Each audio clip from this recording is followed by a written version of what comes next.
lot of conversations about mentors and mentorship, and I think most of us, as growing up, I just think I didn't know I needed mentors. I didn't even know that was a thing, right? And it was something that I learned through my career of people that were kind and proactive in coaching me along the way.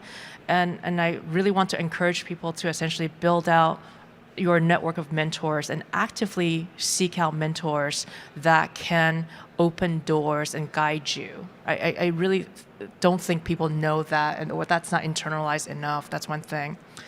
And second thing is really to really kind of be open to experimentation. I think, to your point, Tiana, when we build products, we are constantly prototyping, but we don't prototype with our lives, with our careers in terms of what we want to do, and find opportunity to do so and to identify what is it that you're passionate about and where do you want to make your contributions. And it will take a few go-arounds to get there, and that's perfectly okay. You don't have to go, again, life doesn't happen linearly. It's lots of zigzags and detours along the way.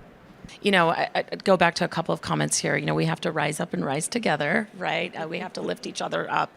And I think a very important piece of that is mentorship. And you touched on this earlier, Catherine. In my career, kind of growing up, right, in my career, I've been mentored by some amazing male colleagues, and my network is fantastic. But there's something very special about being mentored by someone you can relate to, in the sense that looks like you, right? Maybe it's a woman, maybe, whatever it is, whatever the diversity it is that you're looking for, that's going to help it shape and mold your career. One of the things that I treasure from my career is the relationships I've built, the people I've met, people from, wildly different backgrounds, experiences, walks of life.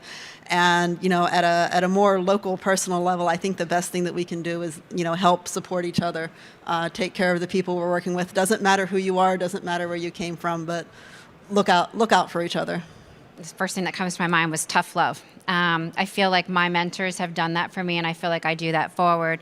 And I say that in the sense of being there to be tough enough to be like, why do you like that idea? What's going on with it? Do you think that, and being able to approach those questions, and then knowing when I'm failing at it to be like, okay, that's awful. Let me move on to something else. But also the nurturing side of it to help build up that confidence, to help move it forward, yet asking the tough questions at the same time. I felt like my mentors have done that for me. And then when I work with others, I have that same approach. It's a little bit of a push.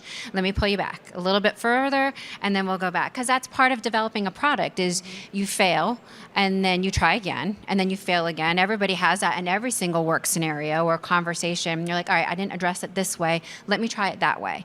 But learning through that, I think, is a process, and it takes time.